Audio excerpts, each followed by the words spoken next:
हम लोग कल एक पढ़ चुके थे और वो था यूक्लिड विभाजन प्रमेय का था, और उसका कथन हम लिखवा दिए हैं, कल लिखवा दिए थे। और उसके अनुसार एक बात ये तुम्हारा साफ था, फिर से एक बार इसको रिवीजन करवा देते हैं कि यहाँ ये बी ए बोलो क्यों, यहाँ इसको हम कुछ बार में इसको भाग लगाएंगे तो हमारे यहाँ कुछ बचेगा शेष, और इसको हम लोग डिनोट करते हैं शेषफल से। शेषफल इसको बोलते हैं भागफल, और ये तुम्हारा भाज्य और ये भाजक।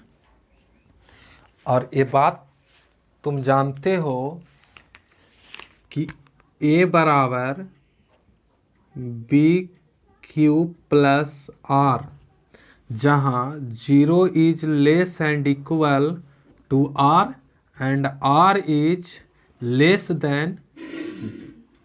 यह स्टेटमेंट तुम कल पढ़ चुके हो, इसका रिवीजन कल तुम कर चुके हो। और ये जो था इसके अनुसार तुम याद करो कि विभाजन, यूक्लिड विभाजन इसी चीज़ का नाम था। हम लोग जो सीखे थे उसमें एक चीज़ को याद करो कि यूक्लिड विभाजन, और इसका नाम था प्रमेयिका। यूक्लिड विभाजन प्रमेयिका, परिमेयिका। और इसी के अगला जो टॉपिक होगा वो टॉपिक तुम एल्गोरिथम का है ना। तो एल्गोरिथम और परिमेयिका देखने में एक ही जैसा है, लेकिन रियली में कहो तो थोड़ा सा दोनों में अंतर होता है। क्या अंतर होता है इसको हम लोग सीखेंगे, और अंतर क्या होता है इजीली सीखेंगे। लेकिन इसमें हम लोग आज जो है इसकी सहायता से, इस चीज़ की सहायता से सीखेंगे कि विभाजन, यूक्लिड विभाजन प्रमेयिका की सहायता से हम लोग HCF निकालेंगे कैसे।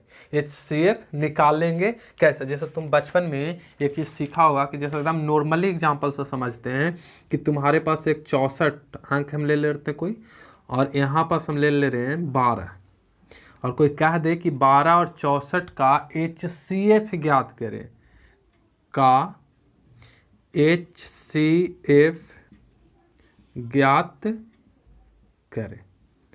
तो जनरली ये बात जब तुम क्लास 10 से पहले होगा तो तुम इसको बनाया होगा, और तुम्हारे पास 2 ऑप्शन था बनाने का, और वो ऑप्शन था एक गुणनखंड विधि से, अभाज्य गुणनखंड विधि जो क्लास 8 में भी पढ़ा होगा शायद, और एक था इसके भाग विधि। और उसमें हम लोग भाग विधि जो है ऐसे अपनाते थे कि इसमें जो बड़ा है उसको अंदर कर दो ऐसे, और जो छोटा है उससे तुम लगा दो, तो 12 पचे 60, 5 बार में इजीली लग जाएगा, 4 बच गया शेष।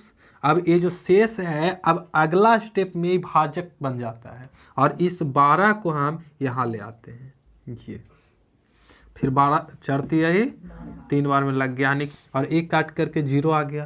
तब हम लोग क्या कहते हैं कि अतः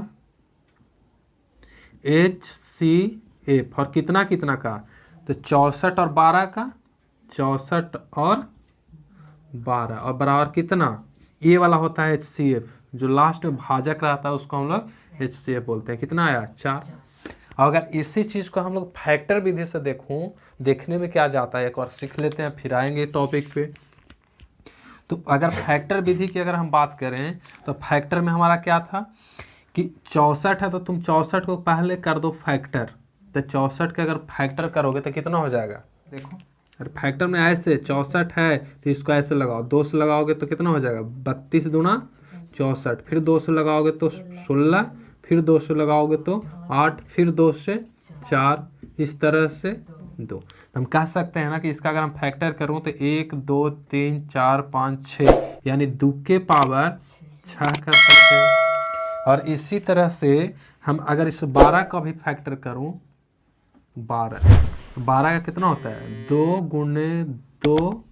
गुणे 3, अर्थात 2 के पावर 2 गुणे 3। तो HCF वही ना होता था जो इस दोनों के फैक्टर में कॉमन हो और सबसे कम पावर, इसका और इसका फैक्टर में जो कॉमन होगा वो और सबसे कम पावर। तो इसमें देखो तो 2 यहाँ भी है 2 यहाँ भी है, तो कॉमन है।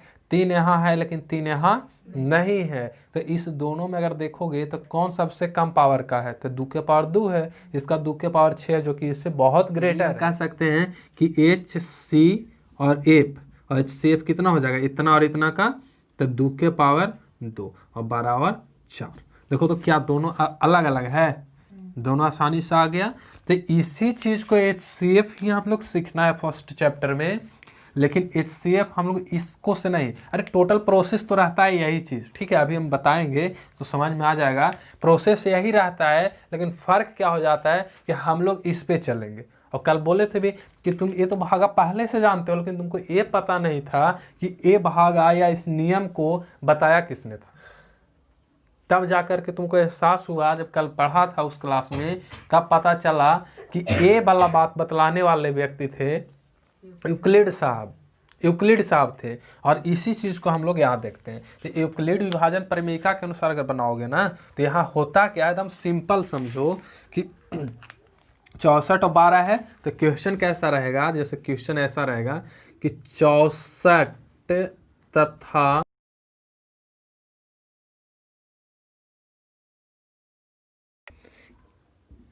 के सहायता से ज्ञात करें। देखो है एकदम यही प्रोसेस, लेकिन थोड़ा सा देखने में अजीब लग रहा है। अगर खाली यहाँ पास नाम तुमको ये वाला नाम नहीं देता ना, ये वाला नाम नहीं देता, तो इजीली कह रहे हैं कि तुम लोग इसको बना देता और एगो सिखाएंगे तो उसके बाद तुम लोग भी बना दोगे। लेकिन कैसे बनेगा समझते हैं, यही प्रोसेस होगा। तो हमको याद करो कि इसमें लगाना किसको है, 64 और 12 का HCF निकालना है। तो हम लोग HCF में भाज्य उसको माना जाता है, HCF निकालने भाज्य उसको मानते हैं जो बड़ा होता है। यहाँ पर से प्रश्न उठता है कि 12 64 है, तो इसमें हम भागा किससे लगाएं, समझ में आ रहा बात, भागा किससे लगाएं, तो भागा उसी से लगता है जो छोटा होता है, यानी कि उसमें हम लोग भागा देंगे जो बड़ा होगा। तो हम कह सकते हैं ना, हाँ, कि चूंकि 12 और छोटा है किससे, 64 से, 12 छोटा है 64 से, इसलिए यहाँ पर देखो मैथ जब हल होता है ना, तो यहाँ पर सॉल्यूशन लिखना बहुत ज़रूरी है। सॉल्यूशन नहीं लिखोगे तो तुमको एक गड़बड़ स्थिति हो जाएगा। तो हम लोग क्या कर रहे हैं, सॉल्यूशन कर रहे हैं। तब यहाँ पर सोचते हो कि चूंकि 12 इज लेस देन 64, तो यहाँ पर हम क्या करेंगे, इसीलिए ए बराबर बताओ क्या हो जाएगा, ये 64 और बी बराबर 12। इतना कर लोगे, क्लियर।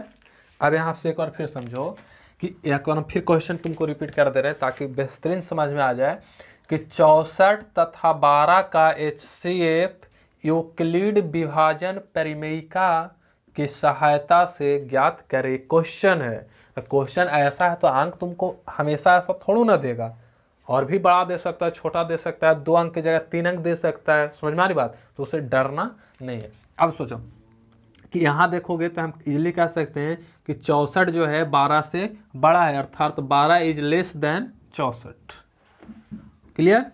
अब जो बड़ा होता है उसको हम लोग मानते हैं भाज्य, ए का मतलब कुछ ही होता है भाज्य, और जो छोटा होता है उसको हम लोग मानते हैं भाजक, यानी कि बी। तो यहां तुम देख रहे हो कि यूक्लिड विभाजन परिमेयिका क्या है, ये है ना। तो हम यहां लिख सकते हैं ना कि इसलिए यूक्लिड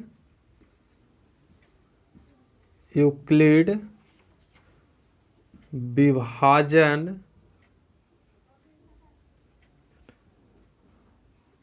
प्रमेयिका से, और एक बार तुम इस सूत्र को लिख लो, बस एक बार, सिर्फ एक बार, बाकी सब लिखने की जरूरत नहीं है, एक बार खाली लिख लो। अब बार बार एक ही चीज को तुम लिखोगे तो याद भी हो जाता है, ठीक है। तो हर एक क्वेश्चन जब बनाओगे तो उसमें एक बार कम से कम इस सूत्र को लिख लोगे, ठीक है। तो अब यहाँ पास अगर हम इसको लिखना चाहें तो सोचो तो क्या हो जाएगा कि चूंकि ए बराबर बी क्यू प्लस आर होता है ना। तो ए हमारा यहाँ कितना है 64। तो इस ए के स्थान पे हम कितना यहाँ से देख सकते हो 64 यहाँ यूज कर ले 64 बराबर बी कितना है 12। यहाँ 12 आराम से यूज कर लेंगे गुणने क्यू। तो क्यू का अर्थ क्या होता है भागफल, मतलब कि कितना बार में हम लगाए हैं। तो बताओ कि इस 12 से हम कितना बार में लगाएं ताकि 64 काट सके। तो पूरी तरह से तो काटेगा नहीं, तो उसके नियरेस्ट में जाएंगे ताकि उसको आगे मतलब इससे कोई बड़ा ना बचे। तो इसके नियरेस्ट में जाएंगे तो 12 बचे कितना होता है 60। मतलब ए वाला हमारा किसका काम करेगा क्यू का करेगा। तो इस क्यू के स्थान पे हम कितना डालेंगे 5। अब शेष कितना बच गया 4। तो ये शेष को यहाँ लिखा हुआ है, मतलब ए आर का काम करेगा तत्काल इसके लिए। अब इस शेष को तुम यहाँ लिख दो। तो शेष देखो हम कलर चेंज कर ले रहे हैं और वो शेष कितना है आर। और तुमको अभी हम बताएं कि जब तक शेष 0 ना आए, समझ में आ रही बात, जब तक शेष 0 ना आए तब तक उसको क्या करना है काटना है, छोड़ना नहीं है, काटना है। अब शेषफल हमारा तो 0 आया नहीं है, तो इस आर के जगह पे देखो यहाँ पास आर लिखा गया, यहाँ कितना लिखे 4। समझ में आ रही बात। अब यहाँ पास आर हमारा 0 नहीं है, तो एक स्टेटमेंट यहाँ पास तुमको और लिखना पड़ेगा कि चूंकि r is not equal to 0, r is not equal to 0 अतः अब सोचो आर हमारा 0 नहीं आया है, तो अगला कदम जो हम बढ़ाए हैं किस पे बढ़ाए हैं, इस पे और इस पे। मतलब जो यहाँ भाजक था अब यहाँ क्या बन चुका है भाज्य, और जो शेषफल था वो क्या बन चुका है भाजक। तो हम यहाँ लिख सकते हैं ना कि अतः ए बराबर कितना, अब बोलो ए बराबर कितना होगा 12। ए बराबर 12 तथा बी बराबर 4 पर। और एक बात तुमको फिर से ये वाला लिखना होगा, ठीक है। पर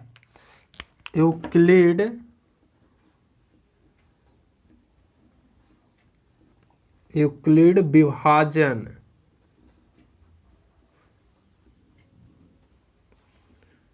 प्रमेयिका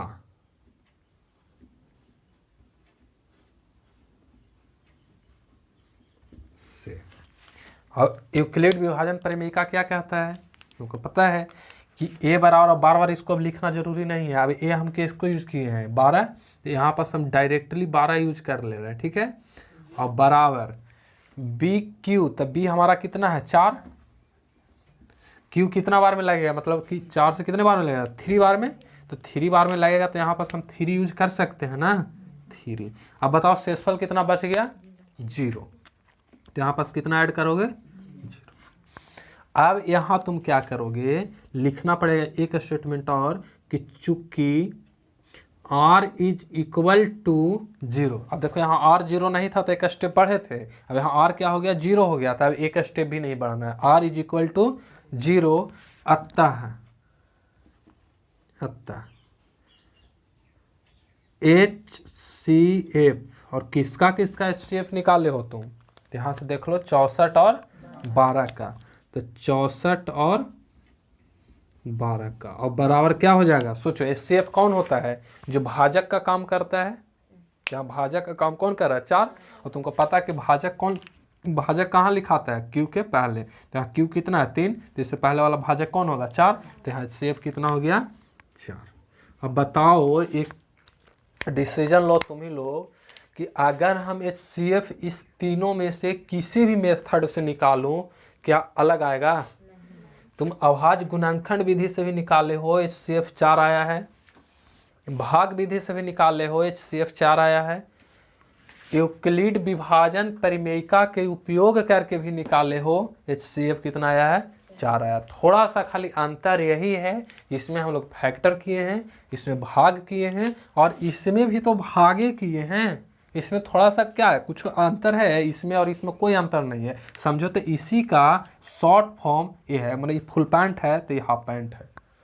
समझ में आ रही बात। और क्या इससे ज़्यादा आसानी से तो लोग इससे निकाल देता है, आसानी से हो जाता है। तो अब इसको तुम राइट कर। तो पढ़ा यूक्लिड विभाजन एल्गोरिथम नहीं, परिमेयिका, यू नो वेरी वेल। तो यहाँ पास एल्गोरिथम के जगह पे अभी जो पढ़ा था उसमें था, बताओ, परिमेयिका।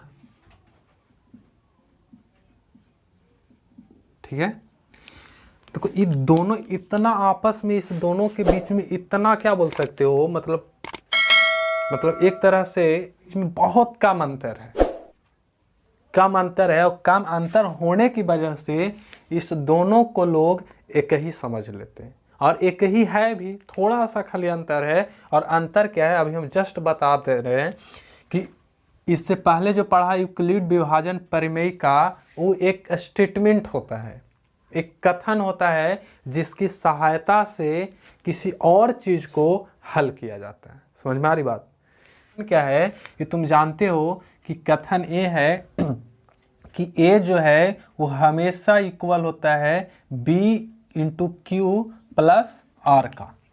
एक क्या है, एक कथन है, और एक कथन तुम्हारा क्या कहलाता है, प्रमेय का। और इसी को जब कई चरणों में लिख देते हैं, समझ में आ रही बात, इसी को कई चरणों में, यानी कि किसी मैथ को बनाने में हम लोग इसको कई चरण में यूज करते हैं, तो वो हमारा हो जाता है एल्गोरिथम।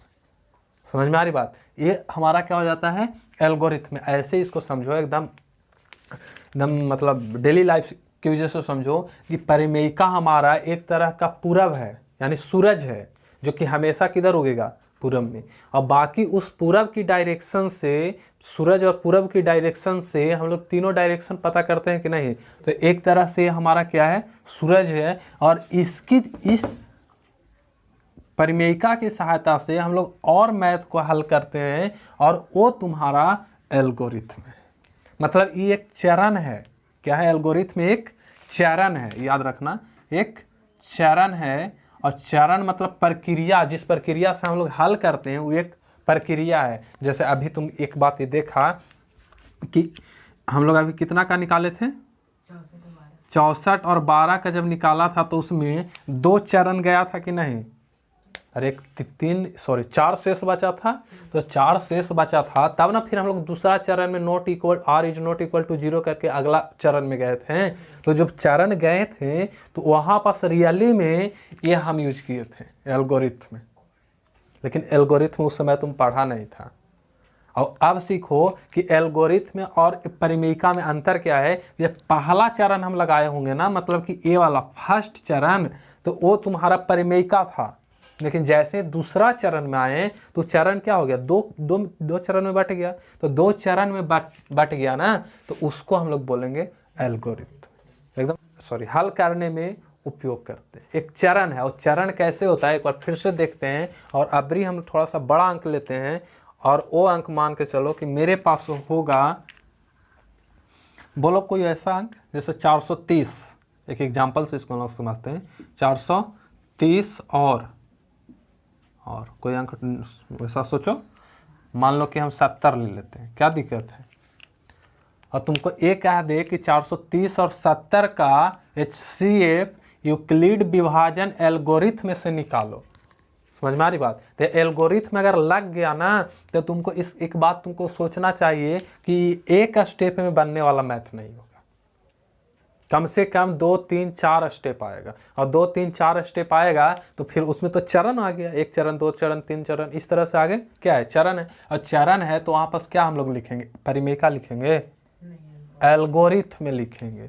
ऐसे लिख दोगे तो गलत नहीं होगा, क्योंकि दोनों एकदम एक दूसरे से इतना मिलता जुलता है कि लोगों को पता ही नहीं चलता है कि हम किसको लिखें और किसको नहीं लिखें। समझो तो ये जुड़वा भाई है। अब इसको समझते हैं। इतना पे HCF हमको निकालना है एल्गोरिथम में से। तो यहाँ पास नॉर्मली तुम ये बात जानते हो कि चूंकि 430 इज ग्रेटर देन किससे, 70 से, ठीक है। तो जो बड़ा होता है उसको हम लोग क्या मानते हैं, ए। तो इसलिए ए बराबर 430 और बी बराबर 70। कोई डाउट? अब यहां के बाद तुमको पता है कि ए वाला वर्ड लिखना होगा, इसलिए यूक्लिड विभाजन एल्गोरिथम, यूक्लिड विभाजन एल्गोरिथम से। बताओ तो कि अगर हम पहला चरण ले रहे हैं, पहला ही चरण में काट कूट जाता तो क्या हम एल्गोरिथम की जगह परिमेयिका लिख देते तो गलत होता? कोई गलत नहीं होता, कोई गलत नहीं होता, क्योंकि एल्गोरिथम एक चरण है। फिर से समझ लो कि 1 2 3 4 करके अगर स्टेप आता है स्टेप, तो वो एल्गोरिथम लिखाएगा, और जब सिंगल उस कथन को कोई बोलता है तो वो परिमेयिका कहलाता है। तो इससे पहले जो हम लिखाए थे वो एक कथन था, और उस कथन को हम लोग बोले थे परिमेयिका। और अबरी जो हम लिखाए हैं वो देखो कहीं ना कहीं तुमको चरण वर्ड आया होगा। तो चरण जब आया है तो इसका अर्थ कुछ ही हुआ कि वो अब परिमेयिका ना हो कर करके एल्गोरिथम कहलाएगा, बस अंतर यही है। तो यहाँ से अगर लगाओगे तो सोचो तो क्या होगा। एक और हम बोले थे कि लिख लेना अरे परिमेयिका को, तो इस परिमेयिका को लिखोगे तो परिमेयिका क्या है, A बराबर BQ प्लस R, यही ना है। और यहाँ के बाद तुम लोग तो बना ही सकते हो, ठीक है, बन जाएगा, मारो चांस, बन गया होगा, इसको मैच कर लो। अगर हम बात करूं यहाँ पास तो A बराबर यहाँ पास हम कितना यूज करेंगे, 430, A की जगह पर लिख देंगे 430।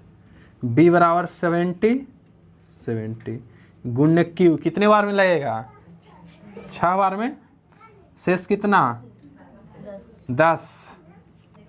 अब यहाँ अगर देखो तो R जो है हमारा 0 है, R 0 नहीं है, तो इजीली हम कह सकते हैं ना कि चूंकि R is not equal to 0, R is not equal to 0, अगर हमारा R 0 के बराबर नहीं है तो एक चरण और जाएगा ना, तो यहाँ फिर लिखेंगे पुनः A बराबर कितना, ये वाला A बनता है 70 तथा B बराबर 10 पर क्या लिखोगे, ये वाला वर्ड लिखोगे यूक्लिड विभाजन एल्गोरिथम। तो यहाँ हो जाएगा यूक्लिड विभाजन, देखो गलत लिखा, यूक्लिड विभाजन, अब यहाँ लिखना एल्गोरिथम से। अब देखो हम इधर आ जाते हैं, ठीक है, यहाँ आते हैं। तो यहाँ आएगा तो सोचो तो कि A बराबर इतना है तो 17 यहाँ पास लिखेंगे, और बराबर B, तो B के स्थान पे कितना 10, कितना बार में लगेगा 7 बार में, और शेष कितना बचा 0। तो यहाँ पास तो हम लिख सकते हैं कि चूंकि R बराबर R इज इक्वल टू 0, अतः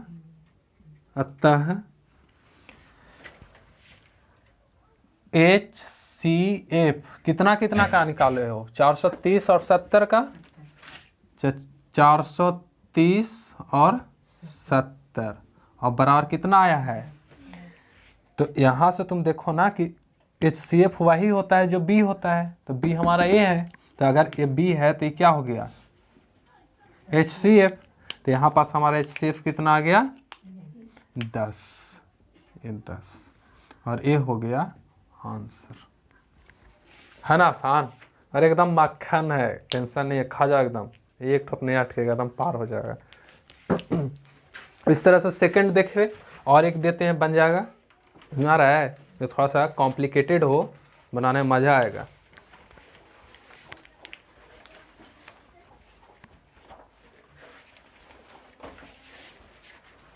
लिखो 867 और 225, कैसे ना कर रहा मियाज, हाँ एकदम बिंदास रहो, बनाओ इसको 867 और 225 को।